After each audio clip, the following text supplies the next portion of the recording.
Here is the world news at 5. First, the top stories. Ogun LCDA demand land use revenue remittance from the state government. Southern state governors opt for true federalism and one Nigeria. Wari sacks Abdullahi Maina, queries head of service of the Federation. Petrol pricing templates to undergo review. And on the foreign scene. Kenya president says presidential poll must hold despite opposition boycotts. And Iran rejects US call to disband Iran-backed militants. Good evening, I am Kunle. Alaye bringing you the news in detail shortly.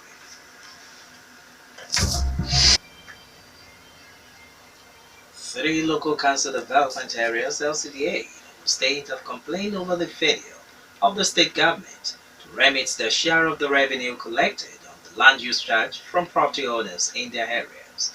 The Ofada Mokoloki, Obafemi and Oba LCDA, who made the complaint, asked the state government to remit the outstanding revenue to enable them to execute meaningful capital projects. The council chairman raised the issue while receiving members of the State House of Assembly's committees on local government and chieftaincy affairs in their respective councils' headquarters. They told the committee, whose members are monitoring the implementation of the 2017 budgets, that larger share of their other sources of revenue had been collected by the Obafemi Owode local government area for the outgoing fiscal year. On the projected 2017 revenue target, the Ofada Mokoloki LCDA generated 9 million naira out of 193.5 million naira. Obafemi LCDA 7 million naira out of the 175.5 million naira revenue target, while Oba LCDA collected only 6.3 million naira out of the projected revenue of 42.5 million naira as of last August. Chairman of the Obafemi Owode local government area, Jamiu Balogun, told the committee that the council generated 26.5 million naira out of 54.4 million naira targeted for the fiscal year. One person has died in a clash between custom officers and smugglers at Agility in the Yewa axis of Ogun State. Spokesman of the State Area Command of Nigerian Customs Service, Abdullahi Maiwada, who confirmed the incident to Rock City FM, says the clash took place last Sunday. He explains that the command received an intelligence that smugglers had smuggled 3 vehicles into Agility Village from Republic of Benin. Rock City FM gathered that customs officers during a raid on the village in the search of the smugglers and the smuggled vehicles impounded one of the vehicles, a Toyota Tundra pickup. The smugglers persisting in the raid used dangerous weapons to prevent the customs operatives from taking away the impounded vehicles, leading to a clash. In the process, a man hit by a stray bullet during the clash and died. Southern state governors have called for the introduction of true federalism and devolution of powers from the federal government to the states. The governors, who met for the first time in the past 12 years, canvasses for such restructuring within the context of one Nigeria. Governor Akinwumi Ambode of Lagos State, who read the communique at the end of the meeting held in Ikeja, calls for policies that will protect lives and properties in the country. The governors also called for a review of the revenue sharing formula.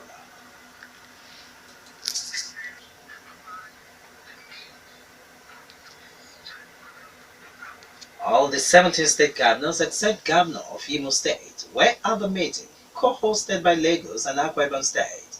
Delta and Anambra state governors sent the deputies to the historic occasion. Former Governor Sule Lamido has declared interest in the presidential ticket of PDP on the 2019 poll.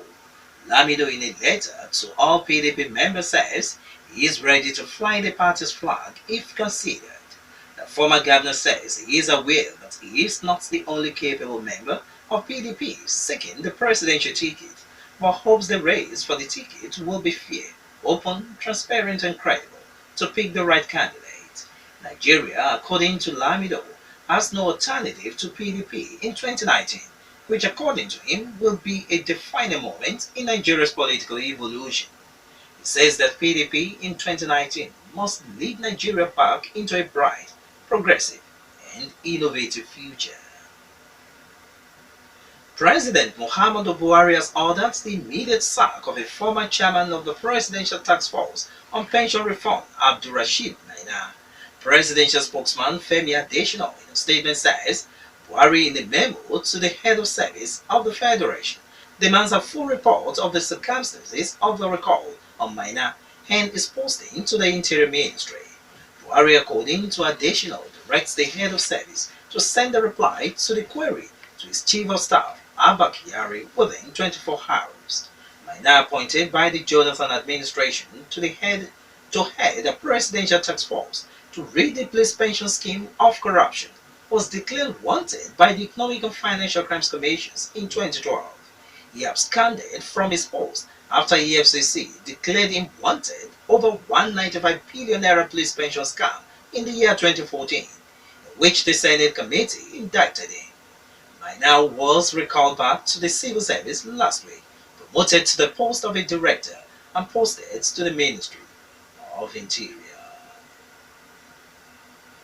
Head of Service of the Federation, Mrs. Winifred Oyoita, has replied to the query issued to her on the recall of former chairman of the Presidential Task Force on Pension Reforms, Abdulrasheed Maina, and his posting to the Interior Ministry. President Muhammadu Buhari had directed her to explain the circumstances of Maina's recall and posting to the ministry. Presidential spokesman Femi Adesina confirms that the head of service had replied to the memo as directed by Buhari. Meanwhile, operatives of the Economic and Financial Crimes Commission (EFCC) have launched a manhunt for Maina. He declared wanted before he absconded from the civil service in the year 2014. The operatives, shortly after Buhari announced the sack of Maina, sealed his house located at Jabi Lake area of Abuja. You are still listening to the World News at 5 on Rock City, 101.9 FM. Up next, we'll bring you foreign, business, and the sport news. Please do stay with us. Kenya President Uhuru Kenyatta says Thursday's presidential election must go on with or without opposition candidate Raila Odinga.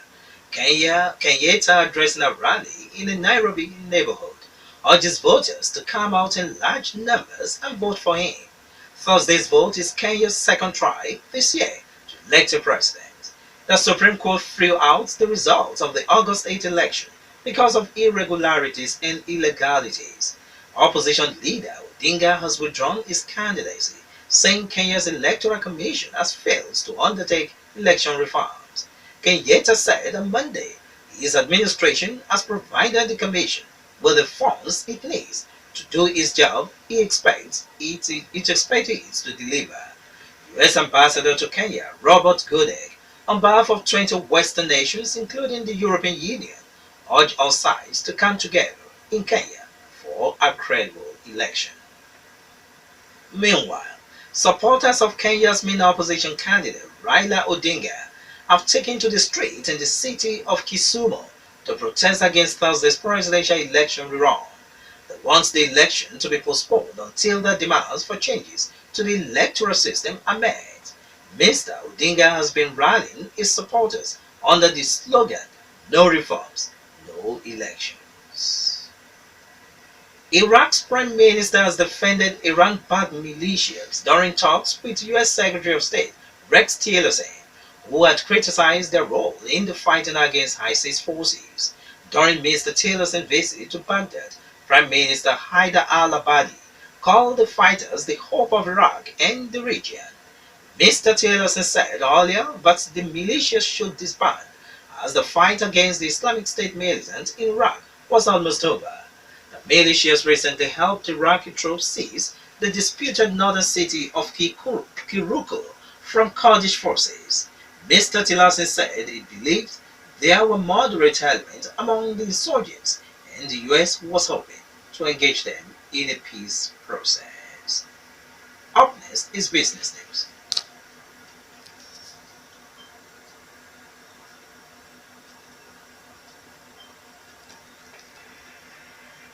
The presidency is considering a review of the pricing of petrol in view of the rising prices of crude oil in the world market.